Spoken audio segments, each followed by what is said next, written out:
Private tarmac at JFK Airport, a $70 million Gulfstream G50 gleaming in the morning sun. Isabella Rodriguez Sterling, 6 months pregnant and radiant in Chanel, had planned the perfect surprise for her billionaire husband Alexander, a romantic early arrival for their Monaco trip. But when she boarded their private jet, expecting to find Alexander reviewing business documents, she discovered something that would shatter her world forever. Voices, intimate laughter, and then the devastating sight through the cabin door, her husband of 5 years locked in passionate embrace with Vivian Blackwood, his stunning communications consultant. But it wasn't just the affair that destroyed Isabella, as she recorded everything on her phone, trembling behind the bedroom door. She heard Alexander's cold, calculated words. God, I can't wait until this pregnancy is over, and I can finally get rid of her. She was fine when I needed someone respectable, but she's too principled for what comes next. Her fairy tale marriage wasn't just ending, it had been a lie from the very beginning. Like if you believe justice always finds a way, subscribe for more incredible stories of betrayal and ultimate triumph. This is how a victim became a CEO. The morning sun cast long shadows across the private tarmac at JFK Airport, where a sleek Gulfstream G650 worth $70 million sat gleaming like a metallic beast ready to devour the sky. Isabella Rodriguez Sterling adjusted her Hermes handbag over her shoulder, her 6-month pregnant belly creating a gentle curve beneath her cream-colored Chanel dress. At 28, she had the kind of effortless elegance that money couldn't buy, but could certainly enhance. She was early deliberately so. The Monaco charity gala wasn't until tomorrow evening, but Isabella had planned this surprise for weeks. Hidden in her purse was a Patek Philippe watch, a limited edition piece worth more than most people's homes, carefully selected for Alexander's 43rd birthday next week. She imagined his face lighting up with that rare, genuine smile she'd fallen in love with 5 years ago at a Columbia Law School fundraiser. The marriage had seemed like a fairy tale. Alexander Sterling, heir to a $15 billion real estate empire, CEO of Sterling Enterprises, and consistently ranked among Forbes' most powerful men under 50. Their wedding at the Plaza had been the social event of the year, with 500 guests including senators, celebrities, and foreign dignitaries. The penthouse overlooking Central Park, the house in the Hamptons, the ski lodge in Aspen. It was everything a girl from a working-class Mexican immigrant family could never have dreamed of. But lately, something had felt off. Alexander had become distant, cold. Their conversations revolved around charity events and business obligations, rather than the intimate talks they used to share about their future children, their dreams, their hopes. When Isabella announced her pregnancy 6 months ago, his reaction had been measured, professional, like he was approving a merger rather than celebrating the creation of their first child. "Mrs. Sterling," called James, the pilot, as he descended from the cockpit. "We weren't expecting you for another 2 hours." Isabella smiled warmly. James had been with the Sterling family for 8 years, had flown her and Alexander to dozens of destinations around the world. "I wanted to surprise my husband. Is he already aboard?" Something flickered across James's weathered face. Was it discomfort, embarrassment? "Yes, ma'am. He's in the main cabin with Ms. Blackwood. They're reviewing presentation materials for the Monaco event." Vivian Blackwood. Isabella's jaw tightened slightly. The 26-year-old former British model who had somehow maneuvered herself into the position of communications consultant for Sterling Enterprises 6 months ago. Coincidentally, right around the time Alexander had started working late and taking more business trips. "Of course they are," Isabella murmured, her hand instinctively moving to her belly. The baby kicked as if sensing her tension. "I'll just head aboard quietly. Don't want to disturb their work." Isabella climbed the aircraft's stairs, her designer heels clicking softly against the metal steps. The Gulfstream's interior was a masterpiece of luxury hand-stitched leather seats, mahogany tables, a fully equipped bar, and in the rear section, a private bedroom with a king-size bed that she and Alexander had christened on their honeymoon flight to the Maldives. As she stepped into the aircraft, she could hear voices coming from the main cabin. Laughter. Intimate, low laughter that made her stomach clench with an emotion she didn't want to name. Instead of announcing her presence, something made Isabella pause. Call it intuition. Call it fear. Call it the instinct of a woman who had spent months feeling like a stranger in her own marriage. She moved quietly toward the rear of the plane, where she could approach the main cabin from the back entrance near the bedroom. The voices became clearer as she approached. "God, I've missed this," came Vivian's breathy British accent. "These stuffy charity events are such a bore, but at least we get these private moments." Alexander's deep laugh, the one Isabella hadn't heard directed at her in months, rumbled through the cabin. "Monaco will be different. We won't have to pretend as much. Isabella will be too tired from the pregnancy to pay attention to what we're doing." Isabella's blood ran cold, her hand trembling. She pulled out her phone and activated the video recording function. Something told her she would need evidence of whatever she was about to witness. Moving like a shadow, she positioned herself where she could see through the slightly open door to the main cabin. What she saw made her knees nearly buckle. Alexander, her husband, the father of her unborn child, was locked in a passionate embrace with Vivian Blackwood. The blonde was perched on his lap in one of the leather captain's chairs, her fingers tangled in his dark hair, her red lips pressed against his neck. His hands were roaming her body with a familiarity that spoke of months, not moments, of intimacy. Isabella bit down hard on her lip to keep from crying out, forcing herself to keep recording. The phone captured everything: the way Alexander's eyes closed in pleasure, the way Vivian whispered things in his ear that made him groan with desire, the way they moved together like dancers who had rehearsed this choreography many times before. But it was what happened next that truly shattered Isabella's world. As they broke apart, breathless and flushed, Vivian stood and began unbuttoning her silk blouse. "Come on, darling," she purred. "We have 2 hours before your wife shows up. Let's make the most of it." Alexander stood, his tie already loosened, his shirt half unbuttoned. "God, I can't wait until this pregnancy is over and I can finally get rid of her." Isabella's hand flew to her mouth, but she forced herself to keep recording. "What's the plan again?"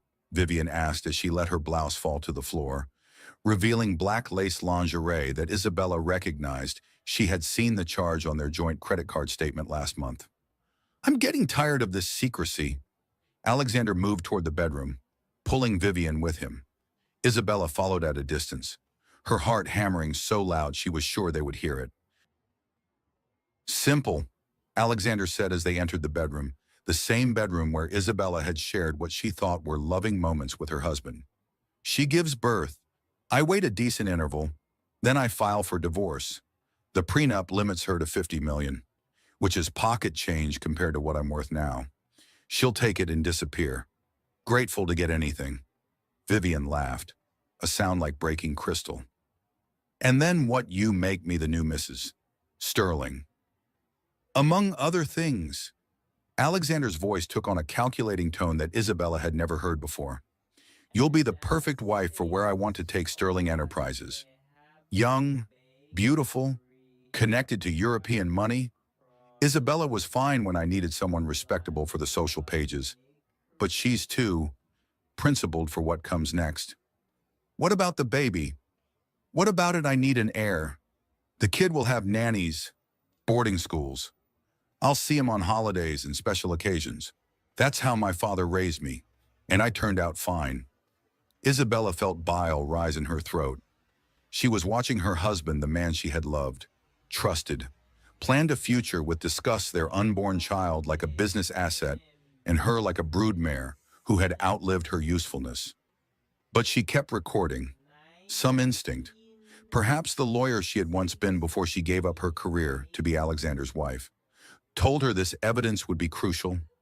They moved to the bed, her bed. Their bed, and Isabella forced herself to capture several more minutes of their betrayal. Not just the physical infidelity, but the coldly calculated conversation about their future, about how they had been planning this for months, about how Vivian would gradually take over Isabella's role in Sterling Foundation, Sterling Enterprises, and Sterling's life. "I still can't believe she hasn't figured it out," Vivian said as she straddled Alexander on the bed. "The woman supposedly used to be a lawyer. She's been soft ever since we got married," Alexander replied, his hands roaming Vivian's body. "Too comfortable, too trusting. She actually thinks I work late every night because I'm dedicated to the business. She has no idea I've been with you almost every evening for the past 4 months. What about when she finds out about the offshore accounts? When she realizes you've been moving money to the Caymans?" Alexander's laugh was cold, calculating. "By the time she finds out, it'll be too late. The prenup is ironclad. She'll get her 50 million and be grateful for it. The rest, the houses, the companies, the investments will be ours." Isabella had heard enough. Moving with the same careful silence, she backed away from the bedroom and made her way to the aircraft's exit. James was standing near the stairs, checking something on his tablet. "Mrs. Sterling, is everything all right?" "You look pale," Isabella forced a smile, though she could feel tears threatening to spill. "I'm fine, James. Just morning sickness. I think I'll head home and rest. Please tell Mr. Sterling I'll meet him at the charity event tomorrow night." James nodded, though his expression suggested he suspected something was wrong. "Of course, ma'am. Shall I call for your car?" "No, thank you. I'll take a taxi." As Isabella descended the stairs on shaking legs, she could still hear the sounds of passion coming from the aircraft. The man she had loved for 5 years, the father of her unborn child, was making love to another woman 30 feet above her head, planning to discard her like yesterday's newspaper. The taxi ride back to Manhattan passed in a blur. Isabella sat in the back seat, her hand protectively over her belly, watching the familiar skyline approach. The city that had once seemed like a promise of everything wonderful life could offer now felt like a gilded cage. Their penthouse, their $50 million penthouse with floor-to-ceiling windows overlooking Central Park, felt like a museum of lies when she walked through the door. Every piece of furniture, every work of art, every photograph of their supposedly happy marriage now seemed like evidence of an elaborate deception.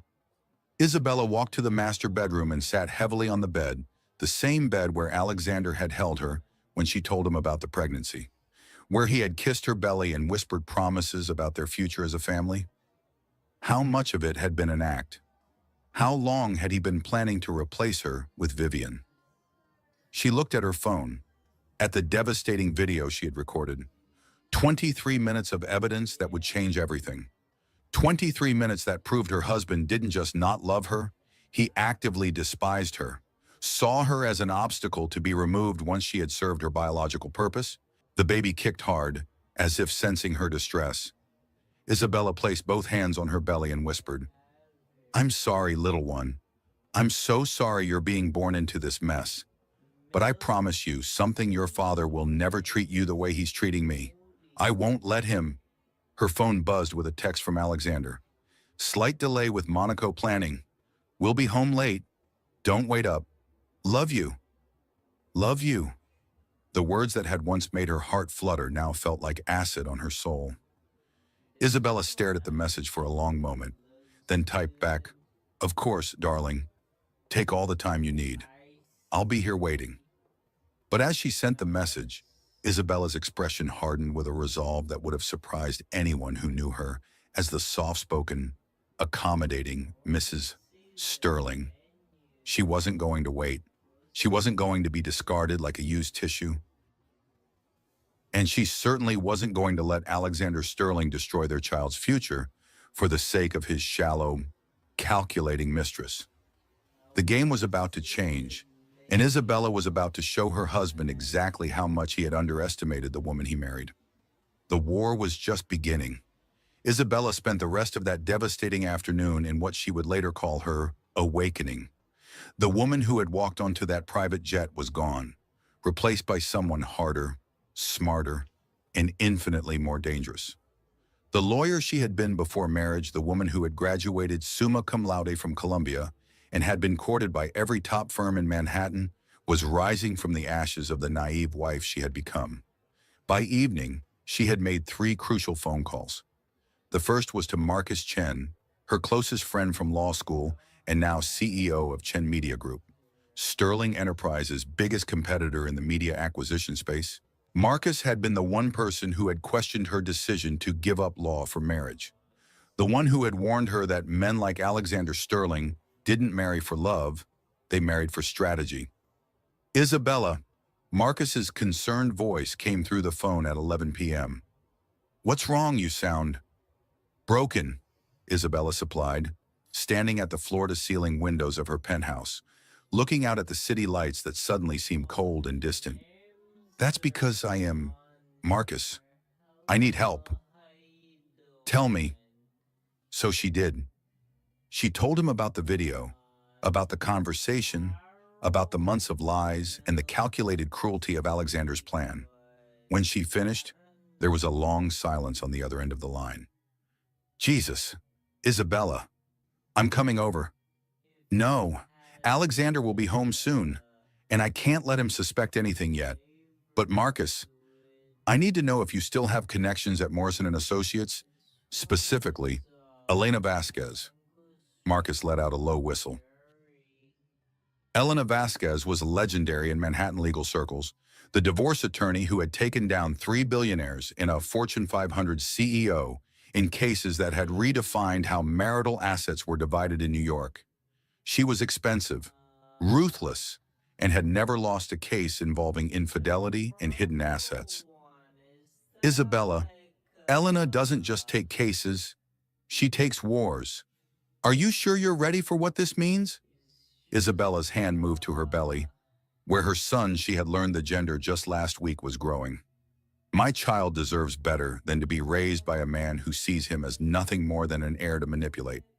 "Yes, I'm ready." The second call was to Elena Vasquez herself. Getting through to the legendary attorney at midnight should have been impossible, but Marcus had provided her direct number along with the code phrase that identified Isabella as a referral from his network. "Ms. Rodriguez Sterling," Elena's crisp voice came through the phone. Even at midnight, she sounded alert and professional. "Marcus Chen called ahead. He tells me you have a situation involving infidelity and asset concealment." "I have a video," Isabella said simply. 23 minutes of my husband planning our divorce with his mistress while they're in bed together, on our private jet. I also have evidence of him moving money to offshore accounts." There was a pause. "Can you be in my office at 6 a.m.? "Yeah. Bring the video. Bring any financial documents you have access to. And Ms. Rodriguez Sterling, don't let your husband know you've discovered anything. Not yet. We need time to build our strategy." The third call was to someone Isabella hadn't spoken to in 3 years, her brother Diego, a cybersecurity expert who worked for a private firm that specialized in corporate investigations.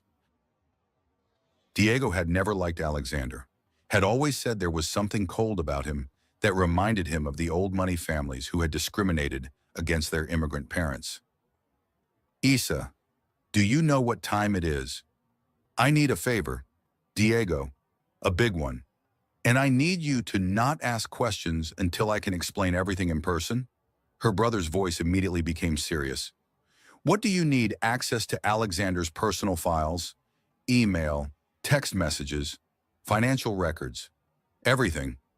Can you do it?" "Isa, what you're asking? If I get caught, if you don't help me, my son is going to grow up thinking it's normal for men to treat women like disposal objects.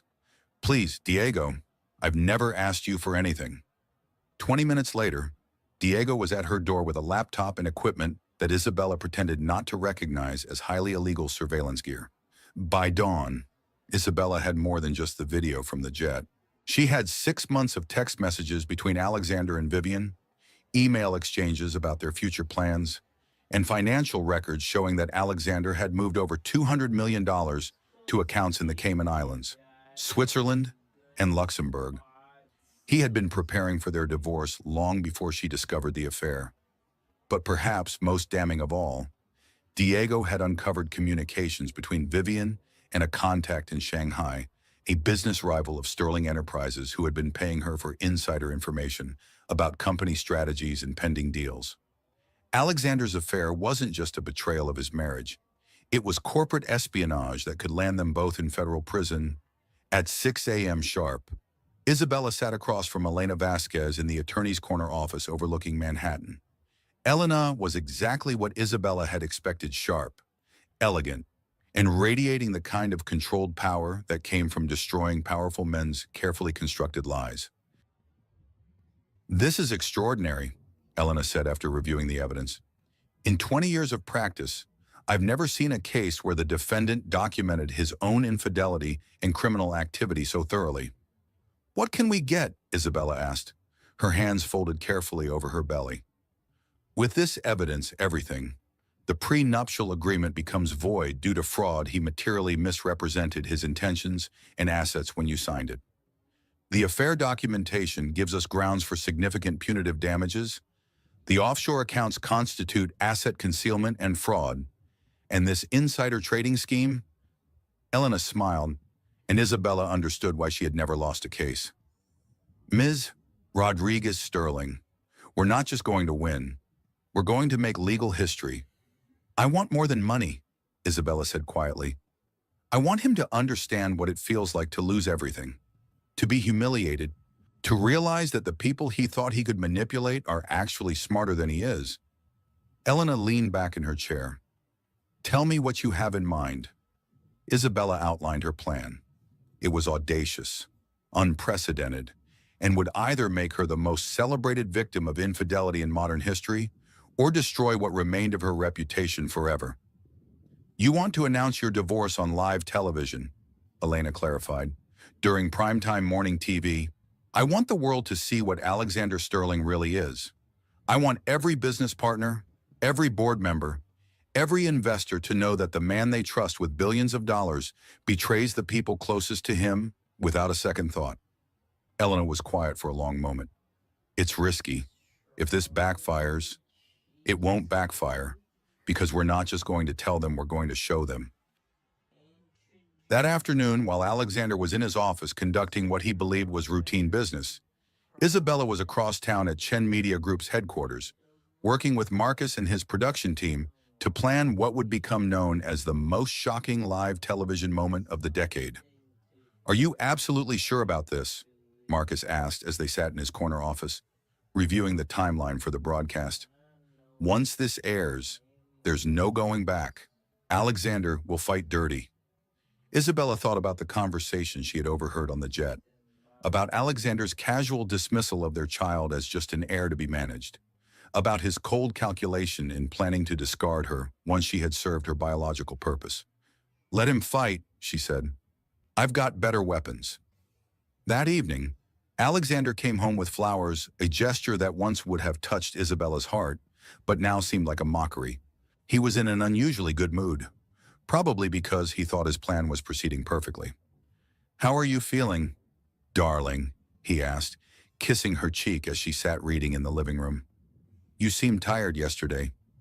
"Just pregnancy stuff," Isabella replied, not looking up from her book. "The baby's been very active today." Alexander placed his hand on her belly, and Isabella had to fight not to recoil from his touch.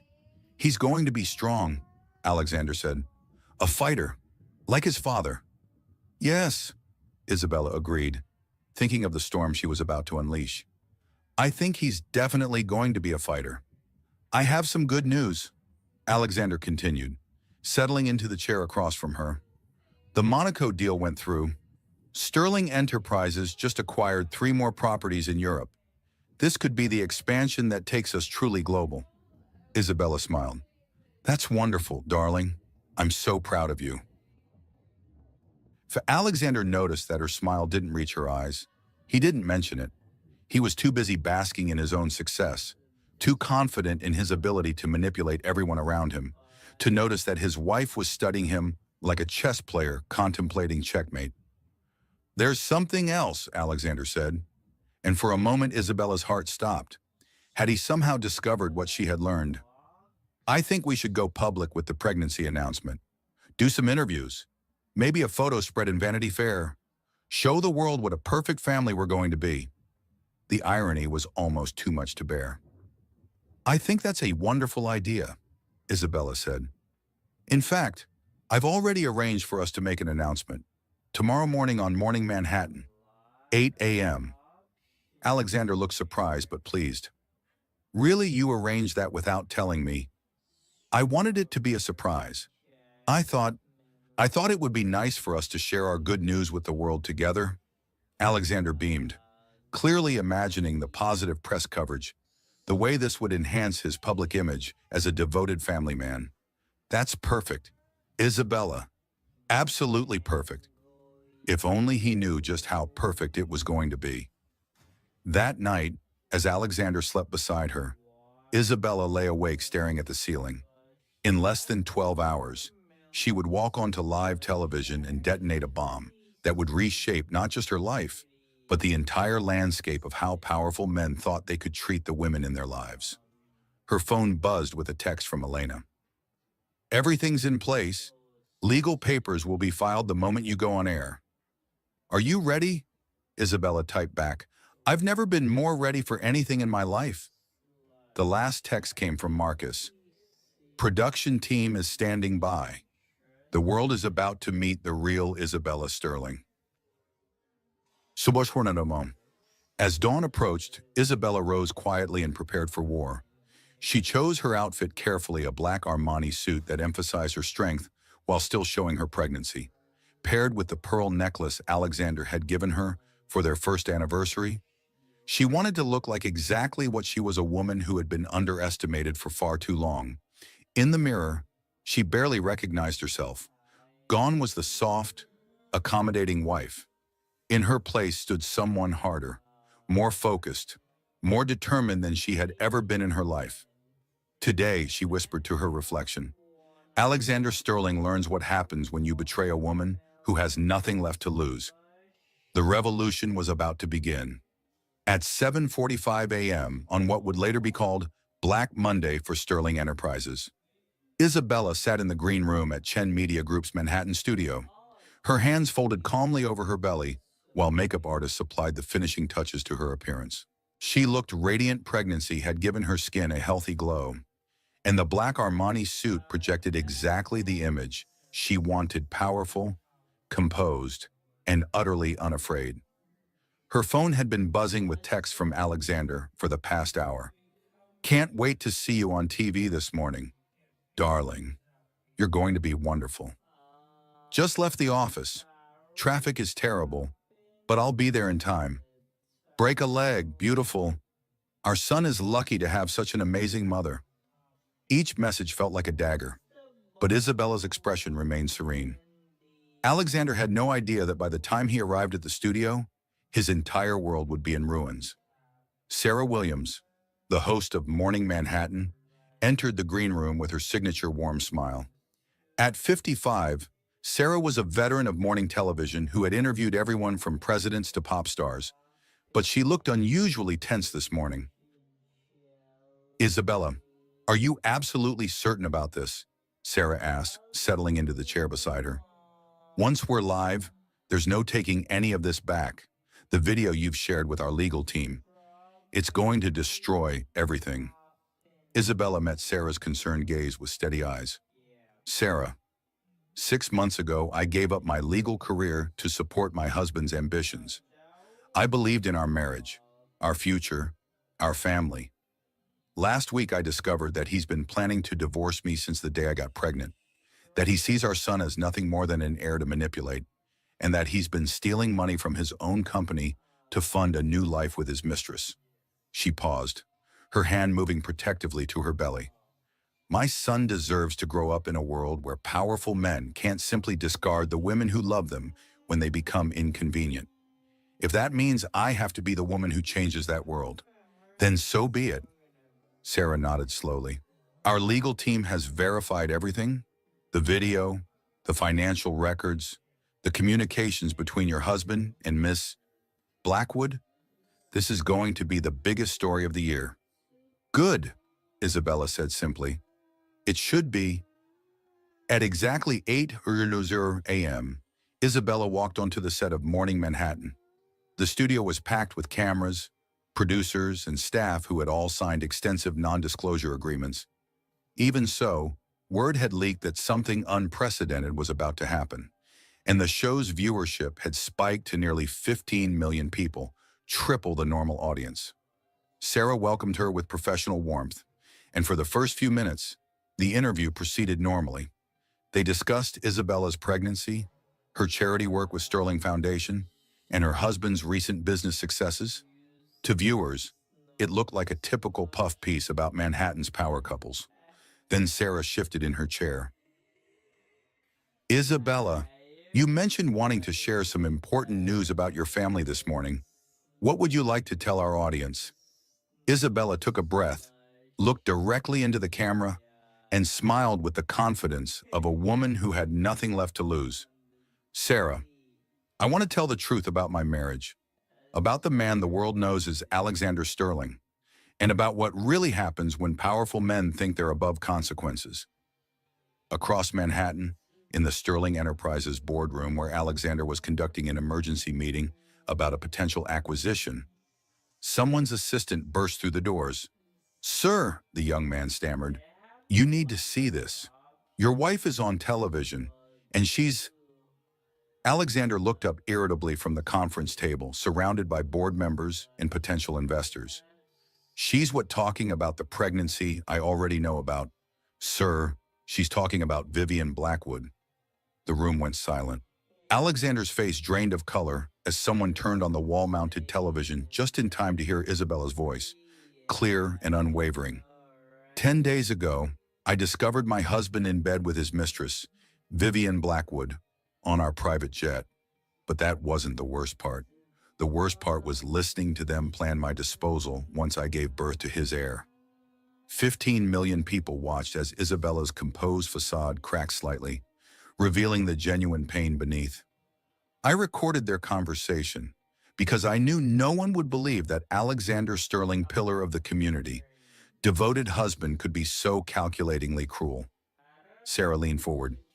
"You have evidence of this conversation?" "I have 23 minutes of video evidence," Isabella replied, her voice growing stronger. "Video of my husband and his mistress not just betraying our marriage, but planning how to steal from Sterling Enterprises shareholders, how to hide assets from our divorce, and how to minimize his relationship with our unborn son to holidays and special occasions." In the Sterling boardroom, chaos erupted. Board members were shouting questions. Investors were frantically making phone calls, and Alexander stood frozen, watching his carefully constructed world crumble in real time. "That's impossible," he whispered. "She was never on the plane. She couldn't have." But even as he said it, Alexander's mind was racing back to that day, to the moment he thought he heard a noise near the bedroom, to James's odd comment about Isabella arriving early and then leaving suddenly. How had he been so careless? On television, Sarah was asking the question that Isabella had been waiting for. "What do you plan to do with this evidence?" Isabella's smile was calm, almost serene. "I've already done it. Sarah, as we speak, divorce papers are being filed in Manhattan Family Court, along with criminal referrals to the FBI regarding the insider trading scheme that Vivian Blackwood has been running with Chinese competitors, using information she obtained through her relationship with my husband." The studio was dead silent, except for the cameras rolling. "But more importantly," Isabella continued, "I want every woman watching to understand something. We don't have to accept betrayal as the price of love. We don't have to smile and stay quiet when powerful men treat us like disposal objects. And we certainly don't have to let them get away with it." Alexander's phone was ringing nonstop. The Sterling Enterprises stock price was in free fall, down 30% in the first hour of trading. The FBI was already at the company's headquarters with search warrants. Vivian Blackwood had apparently fled the country on a red-eye flight to London, leaving behind only a note saying she couldn't deal with the stress. But Isabella wasn't finished. "I want to show our viewers exactly what Alexander Sterling said about our marriage, our son, and his plans for our future," she announced, "because the world needs to see who he really is." Sarah nodded to the production booth, and suddenly the studio's large screens were filled with video from the private jet. 15 million people watched Alexander Sterling, one of America's most prominent businessmen, plan the systematic destruction of his pregnant wife's life while making love to his mistress. The audio was crystal clear. "She's too trusting. She actually thinks I work late because I'm dedicated to the business. She has no idea I've been with you almost every evening for the past 4 months. I need an heir. The kid will have nannies, boarding schools. I'll see him on holidays and special occasions. She'll get her 50 million and be grateful for it. The rest will be ours." As the video played, cameras captured Isabella's face composed, dignified, but with tears silently streaming down her cheeks. She wasn't crying from weakness. She was crying from the relief of finally being free to tell the truth. When the video ended, Sarah's voice was gentle. "Isabella, that must have been incredibly painful to hear." "It was," Isabella admitted, "but it was also liberating because it showed me exactly who I married, and it gave me the evidence I needed to protect my son from growing up to think that's how men are supposed to treat women." Her phone buzzed with an incoming call. Isabella looked at the screen, smiled, and answered it live on television. "Hello, Alexander." Alexander's voice, broadcast to 15 million viewers, was shaking with rage. "Isabella, what the hell do you think you're doing? Have you lost your mind?" "Not at all," Isabella replied calmly. "I've found it. I've found my voice, my strength, and my self-respect. All the things I lost when I married you. You're destroying everything, the company, our reputation, our son's future." "Our son's future is exactly what I'm protecting," Isabella interrupted. "I'm making sure he grows up knowing that his mother was strong enough to stand up to a bully, even when that bully had all the power and money in the world. This isn't over, Isabella. I have the best lawyers in New York. I'll fight you on everything." Isabella's laugh was genuinely amused. "Alexander, darling, you seem to forget something important. I used to be one of those lawyers, and now I have Elena Vasquez representing me, along with evidence of your adultery, your fraud, and your criminal conspiracy with your mistress." She paused, letting that sink in. "The question isn't whether you can fight me. The question is whether you have anything left to fight with." The call went dead. Alexander had hung up, but the damage was done. 15 million people had just heard one of America's most powerful men reduced to threats and panic by his pregnant wife. Sarah turned back to Isabella with something approaching awe. "What happens now?" Isabella stood up from her chair, her hand on her belly, her head held high. Now I rebuild. I take back Sterling Enterprises from the man who was destroying it for his own selfish purposes. I raise my son to be better than his father, and I help other women find the courage to stand up when powerful men try to make them disappear." She looked directly into the camera, speaking to every woman watching who had ever felt powerless, discarded, or underestimated.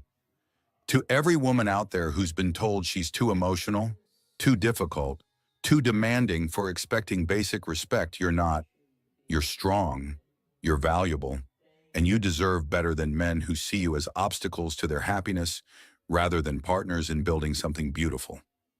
As Isabella walked off the set, her phone was buzzing with calls from reporters, investors, women's rights organizations, and book publishers. The hashtag #WashShank Sterling scandal was trending #1 worldwide, and videos of her interview were being shared millions of times across social media. But the most important message came from Elena Vasquez. Preliminary injunction granted. Alexander's assets frozen pending investigation. Congratulations, Isabella. You just won the biggest victory in divorce court history. Isabella smiled, placed her hand on her belly, and whispered, "Did you hear that? Little one, Mama just taught the world that nobody gets to treat us like we don't matter." The revolution had begun, and Isabella Sterling was leading it. 6 months after what the media dubbed the Sterling bombshell, Isabella Rodriguez Sterling stood in the corner office that had once belonged to her ex-husband, looking out over Manhattan from the 42nd floor of Sterling Enterprises. The nameplate on her desk read Isabella Rodriguez, CEO. She had legally dropped the Sterling name as part of the divorce settlement, reclaiming her identity along with her power. The transformation had been remarkable. Under Isabella's leadership, Sterling Enterprises had not only recovered from the scandal, but had emerged stronger, more ethical, and more profitable than ever before. The company's stock price had rebounded to record highs after Isabella announced a complete restructuring focused on sustainable development, affordable housing, and ethical business practices. But the personal transformation was even more striking. Gone was the soft-spoken society wife who had deferred to her husband's wishes and opinions. In her place stood a woman who commanded respect not through inherited wealth or marriage, but through competence, integrity, and an unshakable sense of her own worth. A soft knock at her office door interrupted her thoughts. "Come in," Isabella called. Turning from the window, Marcus Chen entered, carrying a bottle of champagne and wearing the biggest smile she had seen in months. "I just got word from Forbes," he announced. "You made the cover. Woman of the Year, How Isabella Rodriguez Changed Corporate America." Isabella laughed, accepting the magazine he handed her. The cover photo showed her in a sharp business suit, holding her son Diego, named after her brother, who was now 6 months old, in the undisputed light of her life.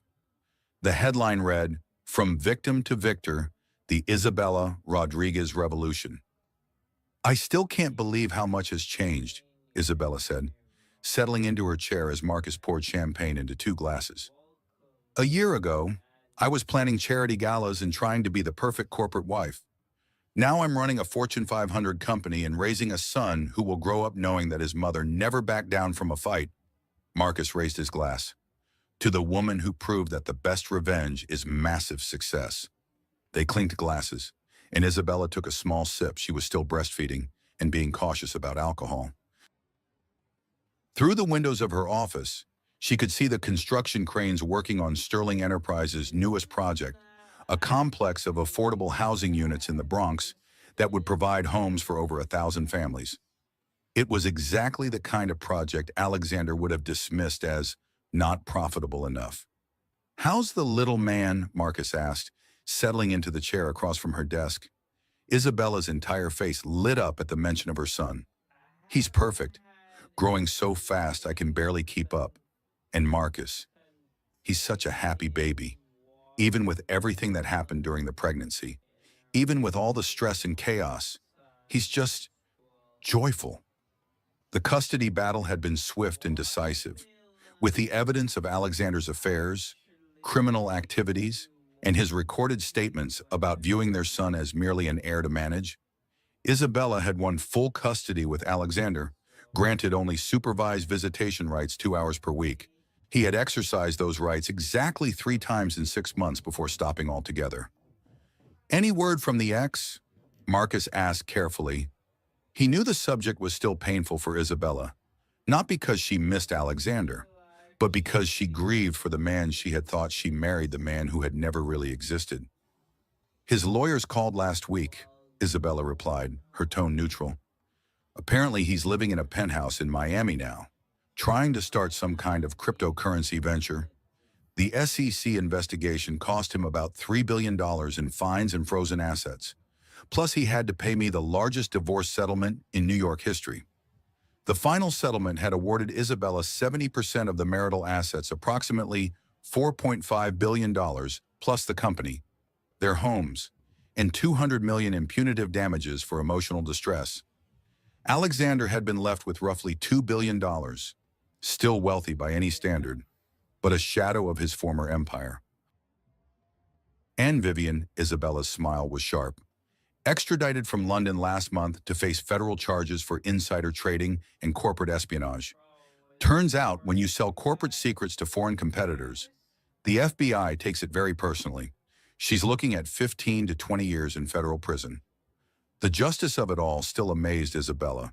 The woman who had helped destroy her marriage and tried to steal her husband was now facing the consequences of her own greed and betrayal.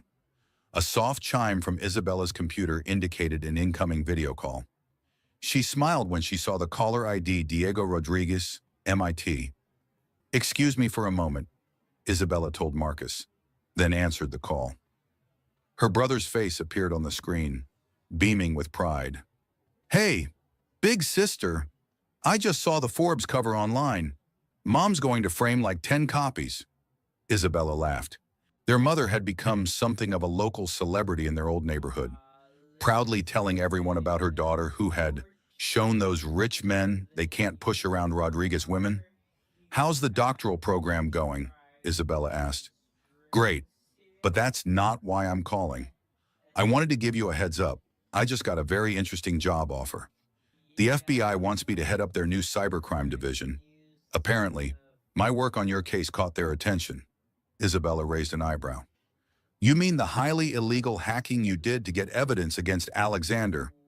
Diego grinned sheepishly. They prefer to call it innovative digital investigation techniques. Apparently, when you use those techniques to bring down corporate criminals, they're willing to overlook certain procedural irregularities. After ending the call with her brother, Isabella turned back to Marcus, who was reviewing something on his tablet. What's that? She asked. Your interview request for this week? 60 Minutes wants to do a follow-up piece. Harvard Business School wants you to deliver their commencement address, and, he paused, looking slightly uncomfortable. Alexander's lawyer called. He wants to arrange a meeting. Isabella's expression hardened. Absolutely not. We have nothing to discuss. Actually, Marcus said carefully, it might not be what you think. Word is he wants to apologize. Genuinely apologize. His new venture is failing. He's been blacklisted by most of the business community, and apparently he's been in therapy. Too little, too late, Isabella said firmly. I've moved on. More importantly, Diego has moved on. We don't need Alexander's apologies or his guilt-driven gestures. As if summoned by the mention of his name, baby Diego's cry echoed through the office intercom. Isabella had arranged for a private nursery adjacent to her office, so she could continue breastfeeding while running the company. It was exactly the kind of progressive workplace policy that Alexander would have dismissed as coddling. Duty calls, Isabella said, standing and smoothing her skirt. Will you wait here? I want to discuss the Stanford expansion project with you. In the nursery, Isabella found Diego sitting up in his crib, arms outstretched toward her. At 6 months old, he was already showing signs of the intelligence and determination that seemed to run in the Rodriguez family. His dark hair was exactly like hers, but his eyes were Alexander's green, a reminder that even from terrible situations, beautiful things could emerge. Hello, my love, Isabella murmured, lifting him into her arms. Did you have a good nap? Diego babbled happily, reaching for the pearls around her neck, the same pearls Alexander had given her for their first anniversary, which she now wore as a reminder of her own strength rather than her former marriage. As she settled into the comfortable chair in the nursery, Isabella reflected on how dramatically her life had changed. A year ago, she had been dependent on Alexander for everything: money, social status, even her sense of self-worth. Now she was one of the most powerful women in American business, a single mother raising her son with the help of a team she trusted completely, and most importantly, she was genuinely happy. Her phone buzzed with a text from Elena Vasquez. Just wanted you to know 3 more women have contacted our firm this week. Inspired by your story to leave abusive marriages, you're changing lives, Isabella. That, more than the Forbes cover or the business success, made Isabella smile. She had never intended to become a symbol of women's empowerment, but if her public battle with Alexander inspired other women to demand better treatment, then the pain had been worth it.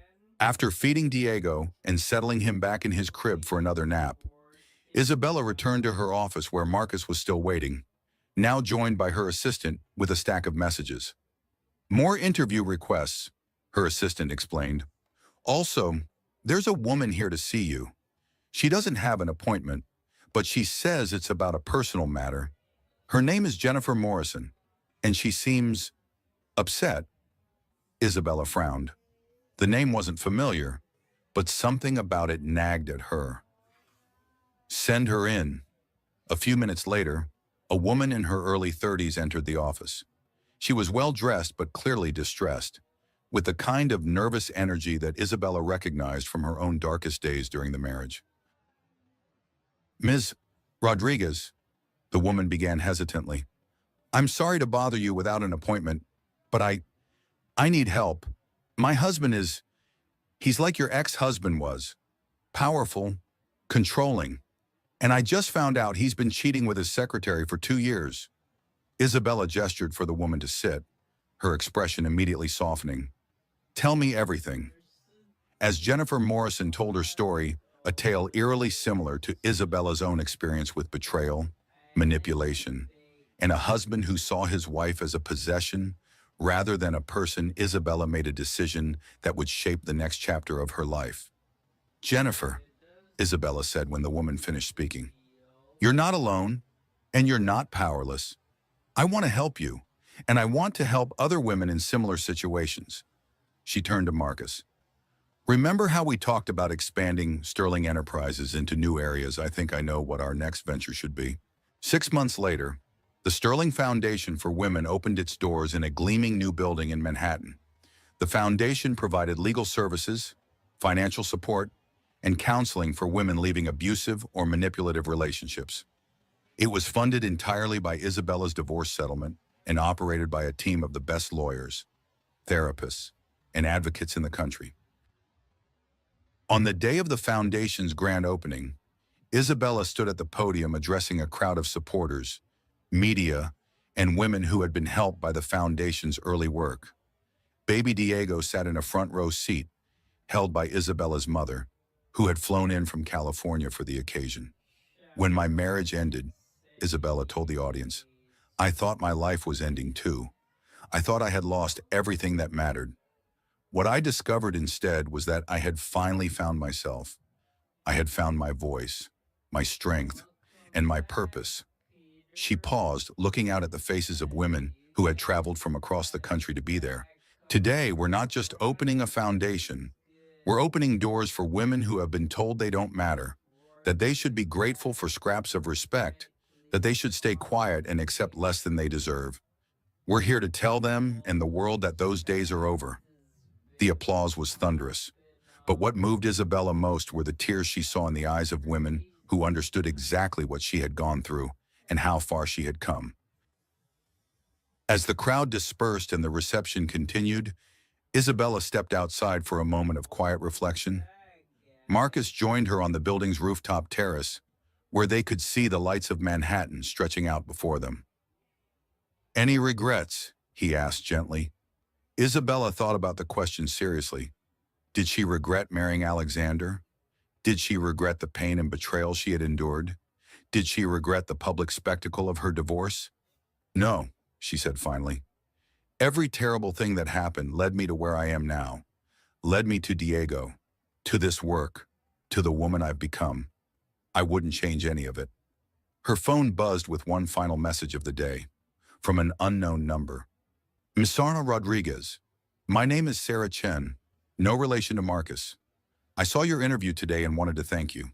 I left my abusive husband last month because of your story. I'm scared and broke, but I'm free. Thank you for showing me that it was possible." Isabella smiled, typed back a quick response offering help and support, then tucked her phone away. Tomorrow there would be more women to help, more businesses to run, more barriers to break down. But tonight, she was content to stand on her own rooftop, master of her own destiny, mother to a beautiful son, and leader of a movement that was changing the world one woman at a time. The girl who had walked onto that private jet 6 months pregnant and heartbroken was gone forever. In her place stood Isabella Rodriguez, CEO, philanthropist, mother, and living proof that sometimes the best revenge is simply refusing to stay down when powerful people try to destroy you. As she looked out over the city lights, Isabella whispered a promise to her sleeping son and to all the women she would help in the years to come. "Nobody gets to make us disappear, not ever again." The revolution was complete, and Isabella Rodriguez was just getting started.